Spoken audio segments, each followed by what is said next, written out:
Rebonsoir à tous et merci de nous rejoindre dans votre émission l'info continue de ce lundi 4 août 2025. On revisite un peu l'actualité nationale avec la célébration en fin de semaine écoulée du 65e anniversaire de la cession du Bénin à la souveraineté nationale et internationale. Une commémoration empreinte de solennité et teintée d'une bonne dose de patriotisme, assortie également de leçons à tirer. Pour ce 10e et sans doute le tout dernier numéro pour le président Patrice Talon, on essaie d'examiner les grands enseignements de cette célébration avec en ligne de mire le décryptage des propos tenus par le président à cette occasion. En plateau ce soir, deux journalistes, Kazmi Pédior. Kazmi, bonsoir. Bonsoir, Alik Para. Bienvenue sur le plateau de l'info continue. En face de vous, Armand Videgla, journaliste également. Armand Videgla, bonsoir. Bonsoir, bonsoir à tous. Allez, quelle lecture faites-vous de cette célébration du 65e anniversaire de l'indépendance du Bénin? Bon, écoutez, moi je ne suis pas dans le style de l'indépendance parce que l'indépendance est derrière nous. Et ça fait 65 ans. D'accord. Et moi je suis dans un style de la fête nationale. D'accord. Cette fête-là qui nous réunit et qui essaie de montrer que à l'unanimité, nous faisons quelque chose quand même qui nous positionne au plan international. D'accord. Et qui nous positionne au plan international. Et ces dernières années, nous avons vu que ça soit à travers les images, que ça soit le lieu choisi pour le faire, que ça soit les circonstances, nous avons gagné en matière d'organisation. D'accord. Et de plus en plus, nous gagnons en matière d'organisation, de plus en plus, nous gagnons en matière d'image à l'international. Et je crois que nous avons tous cette palme d'or-là de travailler ensemble, pour montrer combien de fois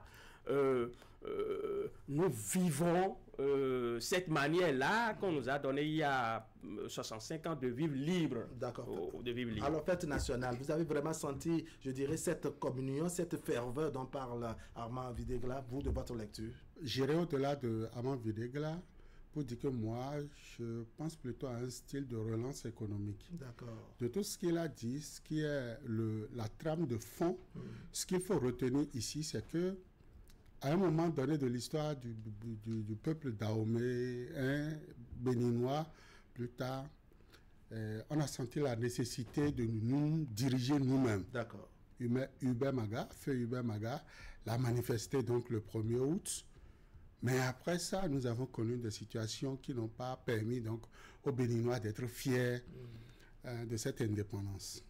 Mais depuis un certain nombre d'années, on a, comme il le disait, il le caricaturait tout à l'heure, depuis un certain nombre d'années maintenant, on a comme l'impression qu'on est en train donc d'installer une autre forme pouvant nous permettre véritablement de pouvoir rêver désormais d'être dans un pays où ça se discute sur le plan économique, mais ça se discute aussi sur le plan social, où il y a une communion, il y a un travail de fond qui est fait véritablement pour permettre non seulement à un peuple d'être heureux à travers son indépendance, mais d'être aussi heureux à la fois dans son estomac et dans son portefeuille. Et tout ceci traduit l'image dont il parle. Merci beaucoup. L'image que nous sommes en train aujourd'hui de véhiculer à travers le monde.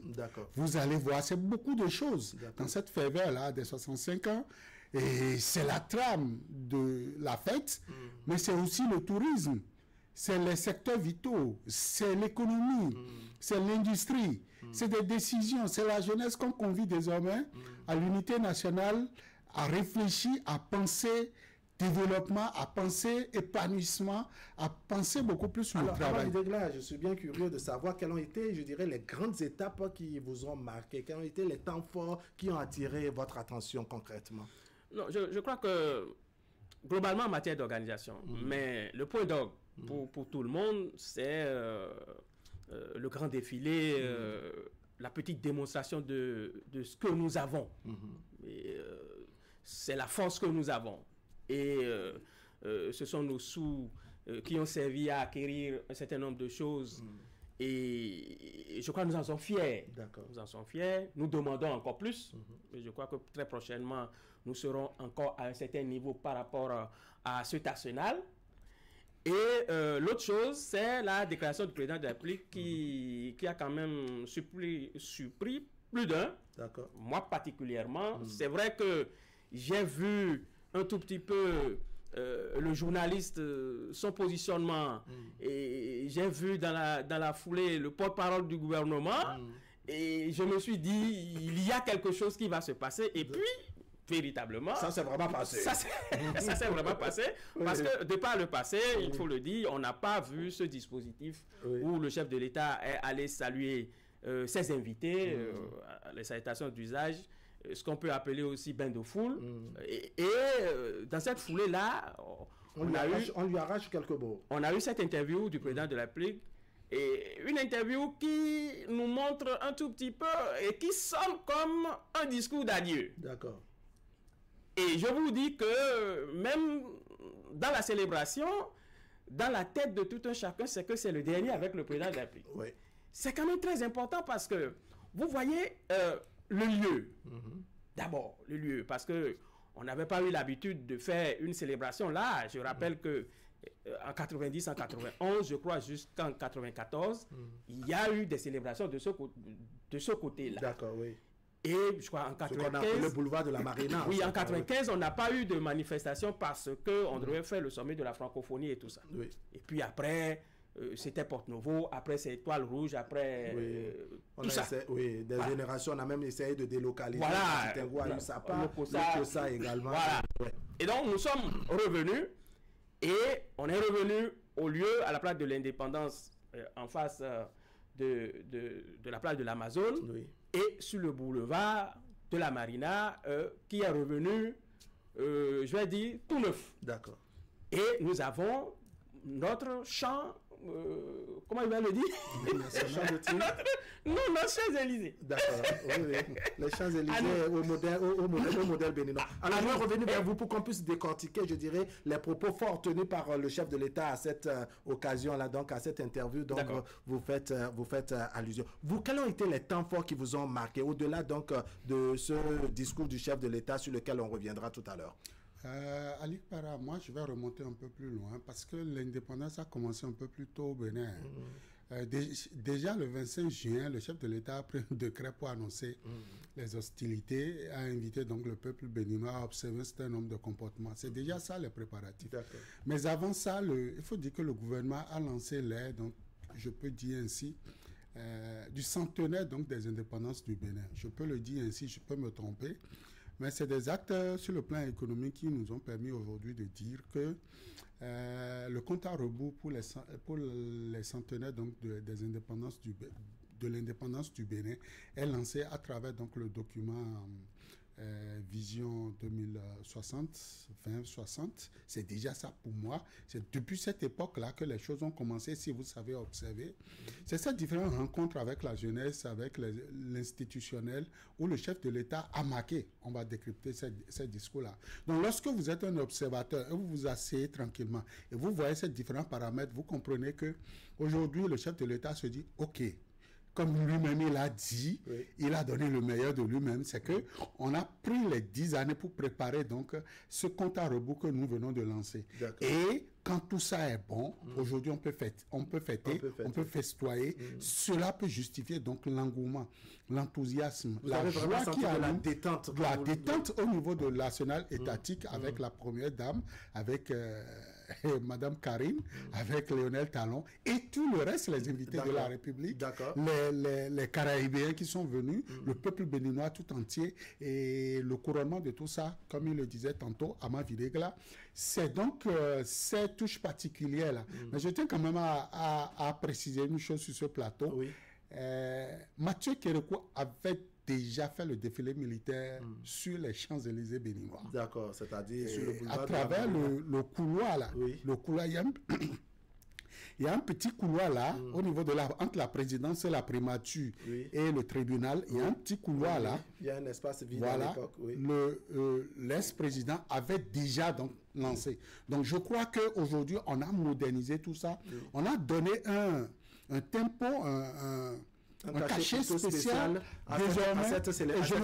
Et je ne crois pas, comme il a dit, le chef de l'État, il veut bien que son successeur fasse mieux que lui, mais je ne crois pas que son successeur nous amène encore dans un waouh en termes d'organisation. On verra ce que l'avenir nous réserve. Alors, c'est à propos donc du chef de l'État. J'ai donné le meilleur de moi-même. Je suis allé jusqu'au bout de mes efforts, de mes imaginations, de ma réflexion et tout ce que je possède de potentiel. Qu'est-ce que vous comprenez par ces portions de phrases comme ça? Pour moi, cette portion de phrase dit bon, j'ai fini. J'ai fini la mission. Je suis en fin de mission. Oui, j'ai fini la mission. Parce que le chef de l'État n'est pas encore au bout de tout ça, de ses forces. Non, c'est une caricature pour dire nous amorçons la descente, quelqu'un d'autre va prendre la relève. Non. Et si on ne peut pas lui donner. Sinon, si on lui donne encore, ben ce sera autre chose. Notre constitution ne permet pas. Et il a amorcé sa descente. Il nous dit nous sommes descendus. Nous avons fait pratiquement 10 ans. Les promesses, même si les promesses ont été tenues d'une part, il y a des insatisfactions. Vous allez prendre ça comme ça. Et pardonnez-moi parce que je n'ai pas pu combler certains vides. Certains vides. Et c'est normal parce que il y a une partie qui n'est pas tout à fait satisfaite. Il y a une partie qui dit oui quand même. On en veut un peu plus. Voilà, ça va. Et nous tous, nous disons on en veut un peu plus. Et je crois que c'est... La satisfaction pratiquement n'est jamais totale. Non, pas du tout, parce que nous sommes dans un pays où tout est à reprendre. On a fait un parcours d'environ 9 ans, 10 ans, et on sent qu'on est à un certain niveau donné. Et à ce niveau-là, je crois que avec le document 2060, c'est vrai que pour les 10 prochaines années, nous allons faire l'évaluation et les 2 revues par rapport à la consolidation des acquis. Mais quand même, quand on va prendre ce mandat de consolidation des acquis, c'est que nous allons encore demander un peu plus et celui qui va venir, ceux qui vont venir, encore faire un peu plus. Oui, s'adapter aux réalités, donc faire un peu plus. Alors, ce décryptage toujours donc des propos du chef de l'État qui estime avoir, je dirais, faire le meilleur, donner le meilleur de lui-même, aller jusqu'au bout de tout ce qu'il possède de potentiel. Vous interprétez ça comment, Casimir? Oui, j'ai donné le meilleur de moi-même. Allez, mes jeunes, mes cadets, veut dire pour moi un pays sans ressources minières. Un pays sans pétrole, sans or, sans rien du tout. Voilà ce que j'ai pu présenter. Voilà ce que je vous laisse en héritage. À vous maintenant de nous montrer ce que vous, jeunes, vous pouvez faire avec ces outils que je viens de laisser dans vos mains. À vous, jeunes, d'aller véritablement au fin fond donc du sous-sol béninois pour nous sortir véritablement tout ce que nous avons lu dans les documents, déjà à commencer par le pétrole. Et je m'en vais dire que le chef de l'État a laissé un héritage. Il y a aujourd'hui un projet, un décret qui instruit donc le gouvernement au fin donc de nous créer des industries. Et entre autres, nous avons une raffinerie qui a été pensée.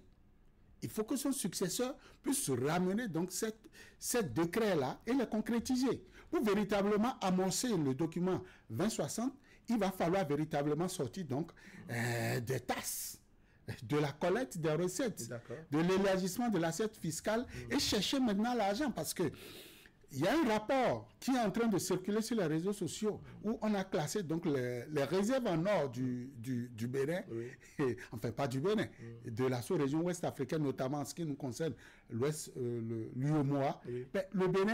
Le Bénin est le dernier, pratiquement en termes de réserve, parce que nous n'avons rien. Même le petit Niger, excusez-moi, cher Nigérien, même le petit Niger aujourd'hui a suffisamment de ressources, a suffisamment donc de réserves d'or au niveau donc de la Banque centrale des États de l'Afrique de l'Ouest pour faire face donc à cette politique actuelle. Donc le Bénin reste le dernier en la matière. C'est vrai, c'est des classements qu'ils ne veulent véritablement pas que nous répétons sur les plateaux. Mais c'est une réalité. Donc ça veut dire sans que nous n'ayons donc ces ressources de notre sous-sol, Oui. eh bien, on ne peut pas faire plus que ça. Oui, oui. Les triceps donc du chef de l'État, La poitrine du chef la de l'État. poitrine du chef de l'État dont il parle, Oui. c'est notre assiette fiscale, c'est les 4 régimes. D'accord. Ça ne peut Alors, pas Patrice Talon a dépasser annoncé cette- que cette- le meilleur reste à venir, mais il a également reconnu qu'à un moment donné, comme il n'est pas Dieu, qu'il a pu se tromper dans sa gouvernance. Certains ont vu une forme d'aveu d'échec. Vous avez la même lecture, Armand Videgala? Bon, ça dépend de la position de chacun. De Et chacun. ça dépend de je vais dire, de l'interprétation de chacun. Vous savez, quand on fait des déclarations ou quand on a des citations... Ça donne libre cours à des commentaires et autres. Voilà. Et parfois même à des polémiques non justifiées. Voilà, et nous ne sommes pas là pour arrêter quelqu'un, pour dire que ce qu'il a dit est ceci ou cela. Chacun va le dire et apporter, apporter des arguments, et non des arguties, pour quand même essayer de développer, de dire, voilà, ceux qui suivent vont sentir réellement que ce qu'il dit tient, vous savez. Et donc, chacun interprète à sa manière. D'accord. Je crois que nous n'allons pas parler au nom du président de la République. Oui. Et je crois que on ne fait qu'interpréter, je dirais, Voilà, je crois que- ses propos. voilà, le porte-parole du gouvernement qui est dans le secret des dieux, je crois que reviendra sur les propos du président de la République, va les décrypter un tout petit peu plus que notre compréhension. Et je crois que nous allons prendre les propos du chef de l'État comme ça, même si c'est un aveu d'impuissance, ou c'est un aveu d'échec, ou c'est un aveu de ceci, c'est un aveu de cela, il faut que nous fassions le bilan. Essayons de faire le bilan. Sachons d'où nous sommes partis. Nous sommes partis d'un point A pour un point B. Nous sommes à un point B. Est-ce que nous sommes toujours au point A? Non. Et On a bougé. Il y a eu de mouvement. voilà. Et est-ce que dans notre marche vers le développement clopin-clopin, est-ce que nous sommes partis de Caribe dans Silla? Je crois que non. Je crois que non, nous n'en sommes pas encore là. D'accord. Et donc, on n'a pas encore affronté le Wahala. Et donc, nous sommes toujours dans le Alafia pour amorcer Alafia 2060 qui va commencer la vision 2060, oui. va commencer à partir de l'année prochaine. D'accord. Et donc, même si nous échouons, si le chef de l'État échoue, c'est nous. Oui. C'est pas que le chef de l'État a échoué. S'il échoue, c'est nous. D'accord. S'il gagne, c'est nous. Parce que c'est le peuple béninois qui gagne. D'accord. Et donc, s'il échoue, c'est que nous avons échoué. D'accord. Mais je crois que même si on échoue, on se relève. D'accord. C'est comme on tombe. Si vous tombez, vous devez vous relever. D'accord. C'est que si vous ne vous relevez pas que ça pose un problème. D'accord. Patrice Talon reconnaît dans sa gouvernance qu'à un moment donné, il y a eu qu'il s'est trompé par moment, et beaucoup interprètent cela, ou pour ne pas dire certains interprètent cela comme une forme d'aveu d'échec. Vous voyez les choses comme ça? Non, pas d'aveu d'échec, mais l'humilité de l'homme. Parce que avant tout, Patrice Talon, c'est avant tout un humain. Hein. Voilà. C'est comme vous et moi. Il a précisé, il n'est pas Dieu. Il a les 5 sens, il mange, il dort, il a ses petits à côté. Et donc, vu sur cet angle-là, je dis bien vu sur cet angle humain-là, l'homme peut courir le risque de se tromper au cours donc de l'exercice de la fonction d'État. D'accord. Il peut donc ne pas répondre favorablement aux exigences du peuple. Et ça se voit sur le terrain. Et donc, en un bon scientifique, vous ne pouvez donc pas traiter un sujet durant 10 ans et dire que vous êtes Dieu, que vous avez donc rempli votre part de contrat, que vous êtes excellent. Vous devez réserver un peu donc vous devez émettre un peu donc de réserve. Il y a des maladresses, il y a des voilà. ratés. Vous voyez, la question de la sécurité, par exemple, la question de la sécurité, le chef de l'État l'a réglé à l'interne.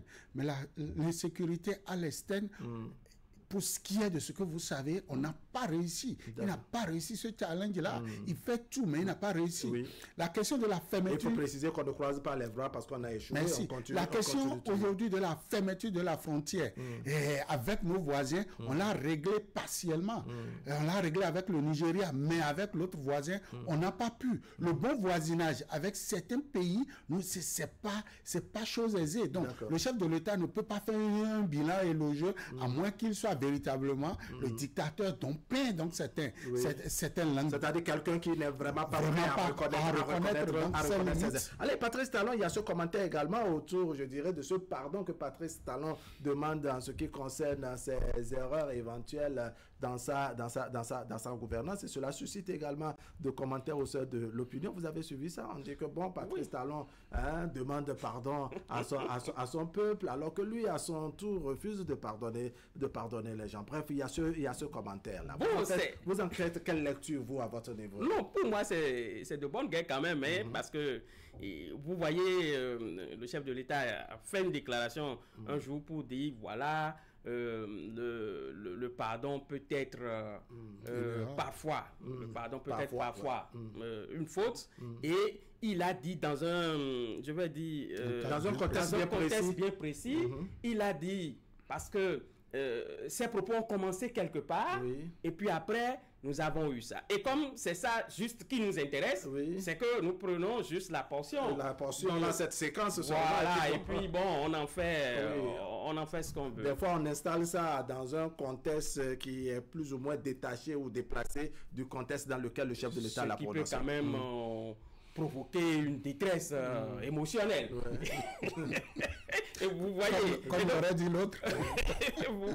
Et donc, on constate que... En fait, le chef de l'État montre qu'il est humain, comme Casimir l'a dit tout à l'heure. Il a dit qu'il peut demander pardon comme tout le monde demande pardon. Et il dit, il y a des insuffisances, c'est qu'il reconnaît. D'accord. Et vous savez, dans notre environnement, on parle d'humilité, on dit, voilà, quelqu'un n'est pas humble et tout ça. Bon, et voilà, le chef de l'État qui dit ça. Il est humble ou pas? D'accord. Quand même, quoi. Il est humble ou pas? Et nous sommes... Vous voyez beaucoup plus de l'humilité. Oui, tout à fait. Je dirais, dans ces propos du chef de l'État. Vous savez, le chef de l'État doit être dans la même dynamique que son peuple. Dans la même dynamique que son peuple. Et je crois que de plus en plus, pour véritablement marquer son passage aussi dans l'histoire, il ne veut pas montrer que, voilà, ce que vous me collez là, c'est pas ça. Moi-même, je suis un homme. Et en tant qu'homme, je reconnais aussi que il y a des insatisfactions. Il y a des insatisfactions par moment et par endroit. Et il a fait Patrice Talon qui demande pardon à son peuple, en tout cas pour les parties de sa gouvernance qui n'ont pas, en tout cas, pu satisfaire son peuple, alors que le même peuple, à un moment donné, ou d'une manière ou d'une autre, l'attend sur une séquence. Le pardon, lui aussi, à son niveau, en ce qui concerne, doit dire, les exilés politiques, les détenus et autres. Quel rapprochement ou quelle lecture, quel commentaire cela suscite à votre niveau, puisque ça se fait également dans l'opinion? À un moment donné, le chef de l'État, au début de son mandat, avait besoin donc de cette rigueur pour pouvoir conduire à bien son programme. C'est ça. Il avait besoin d'éliminer, non pas physiquement, mais d'éliminer certains acteurs politiques de la scène politique pour évoluer. Parce que c'est la lecture que vous en faites. Parce que lui-même, acteur politique, j'ai dit de l'autre côté, c'est ce qu'il a pu faire contre ce pays.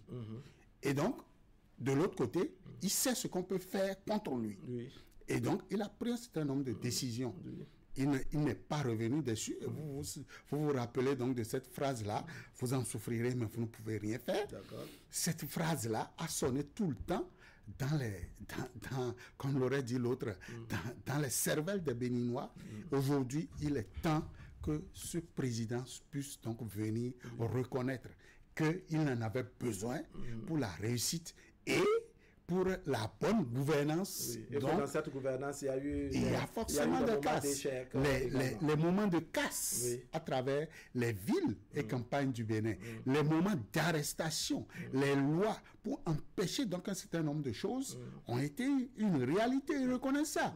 Il y a aussi le discours politique où on a envoyé des gens dire un certain nombre de choses qui n'étaient pas forcément le bon discours. Où on a demandé donc au peuple de se taire ou bien, bon, vous prenez le choix. Vous avez la liberté d'expression. J'ai suivi la dernière fois, un magistrat le dit. Vous avez la liberté d'expression, mais après, vous n'avez plus la liberté. Oui, que vous avez la liberté d'expression, mais c'est la liberté après l'expression. L'expression que vous n'avez plus. Donc, tout ça, lorsque vous finissez tout ça, il est de bon ton, en un bon humain, un bon qui est susceptible d'erreur.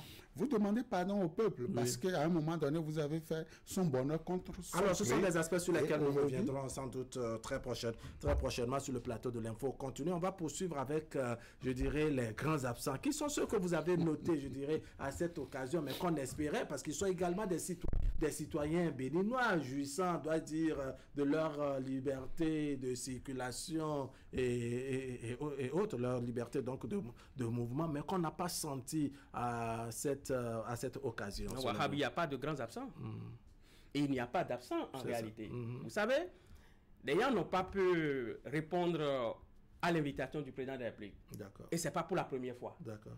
Depuis plusieurs années, les personnes que je ne veux pas citer, mais qui sont des personnalités de ce pays, n'assistent plus pour diverses raisons au défilé du 1er août. Ce n'est pas un problème.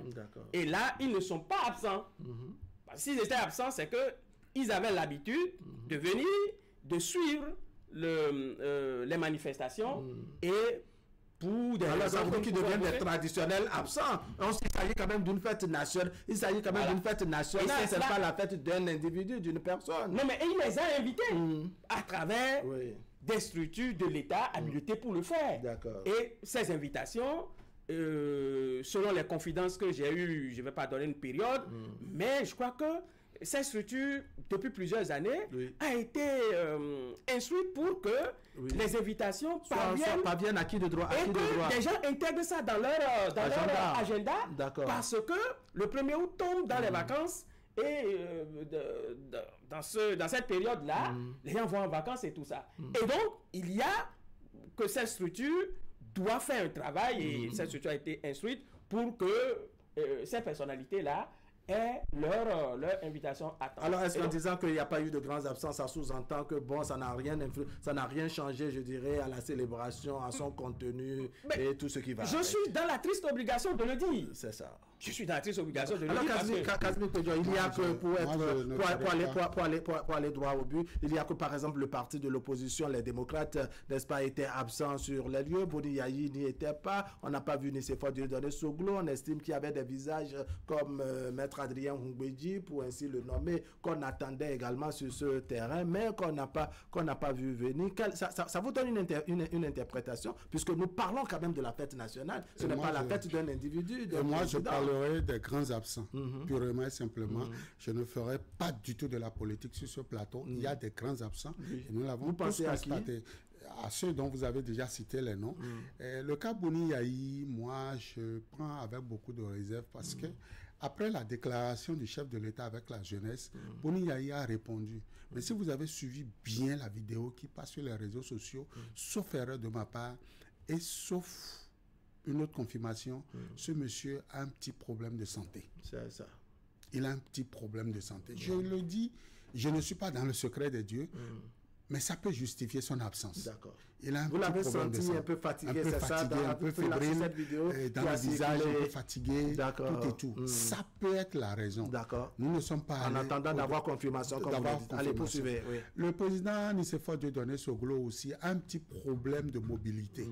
Nous pouvons donc lui, concéder cette absence, cette absence-là. Sur le coup, et aussi, il faut associer à ça les déclarations de son fils cadet, qui ne souhaiterait plus avoir le nom de son papa, parce qu'au-delà de la personnalité des chefs, des anciens chefs d'État, il y a aussi la vie privée qu'ils ont. Ils sont des pépés et ils sont des papas des gens. Et en tant que papa, le fils a le droit de dire à son père, de conseiller son père, de ne pas faire telle ou telle autre activité.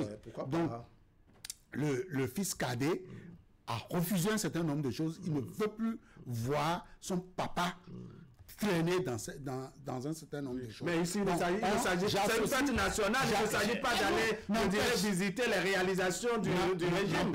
Au-delà de ça, mais il y a quand même les grands absents comme, vous l'avez cité, Adrien Hungbeji, Amoussou Bruno, et Djikola Olé. Le président Moussa Bruno était là. Oui. Ah oui? Lui, l'a vu.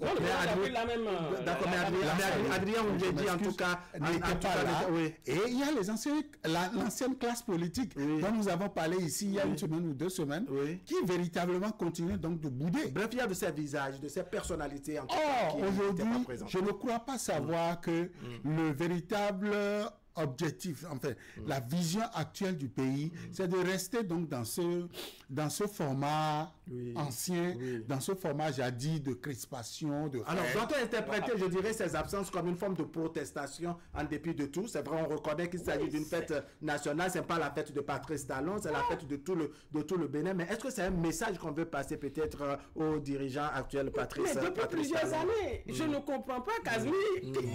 Peut-être que depuis plusieurs années aussi, le message se passe et n'est pas encore entendu. On se dit qu'à force d'insister, n'est-ce pas, ça finira par rentrer dans les oreilles. C'est une logique. Et nous avons vu que, quand même, que c'est le dernier. C'est le dernier du président. C'est une logique. C'est lui qui invite. D'accord. En notre nom. Oui. S'il n'a pas invité, c'est là où on va dire... Mais alors, en déclinant, je dirais l'invitation, n'est-ce pas? L'invitation, c'est peut-être aussi un message qu'on passe quand on n'a pas d'autres occupations, n'est-ce pas, en cette période-là. Je suis d'accord, c'est pourquoi je dis qu'il n'y a pas de grands c'est une forme de protestation également, non? Depuis plusieurs années, et c'est continu. C'est-à-dire que c'est pas... Peut-être que l'objet de la protestation, l'objet des protestations, n'est-ce pas, n'est pas encore satisfait. Ne faisons pas la fine bouche. Nous savons tous ce qui se passe. On connaît, on sait les relations qui les lient au plan politique, mais autour de la fête nationale, il n'y a pas de... Peut-être que le mécontentement politique, n'est-ce pas, est allé est poussé jusqu'à ce terrain. Ben, écoutez, si le mécontentement politique est poussé jusqu'à ce terrain, sachez que si demain vous prenez aussi le pouvoir, vous inviterez à cette façon de gérer l'invitation comme une protestation. Bien sûr, et j'ajouterai ceci, je dirais à Ama, je respecte son point de vue à propos donc de ces absents-là. J'ajouterai donc comme un grand absent, là c'est le plan interne, sur le plan extérieur, j'ajouterai les 2 pays de l'AES qui n'ont pas honoré. Je ne parle pas forcément des présidents de ces pays-là, mais au moins nous avons vu la Côte d'Ivoire envoyer un contingent d'hommes armés qui ont défilé. On aurait pu aussi assister à cela. C'est une ouverture. C'est comme il le dit, c'est une ambiance, c'est une fête nationale. Et donc, on aurait pu assister à ça. Encore que le Niger aussi a fêté hier. Et demain, je crois, le Burkina Faso fêtera aussi sa fête nationale. Je crois que le Cameroun aussi, c'est le 4 avril. C'est le 4 avril. Non, ça, au Cameroun, c'est le 4 avril. C'est le mois. En tout cas, c'est la période des indépendances de part et d'autre. Allez, Armand Videgla, le temps est vite passé, n'est-ce pas? La dictature du temps. Oui, je suis un tout petit peu contre le temps. Je suis dans l'opposition et je décline l'invitation du temps. Canal 3 Bénin vous présente donc toutes ces excuses et demande pardon. Et je suis là ça. Voilà. Armand Videgla, merci beaucoup. Kazmi Pedjon, merci beaucoup. Mesdames, messieurs, ce serait tout pour aujourd'hui. Merci de nous avoir suivis. Merci également à Augustin Vidécon au niveau des 1000 boutons derrière donc la baie vitrée, toute l'équipe de réalisation. On va se retrouver demain pour partager avec vous le reste de l'actualité. La rediffusion, c'est tout à l'heure à 23h et demain autour de 10h30. On aura tout à l'heure donc Candide Rouetor qui va partager avec vous l'actualité sportive. Ce serait à 21h00. Prenez donc le rendez-vous. À tout de suite.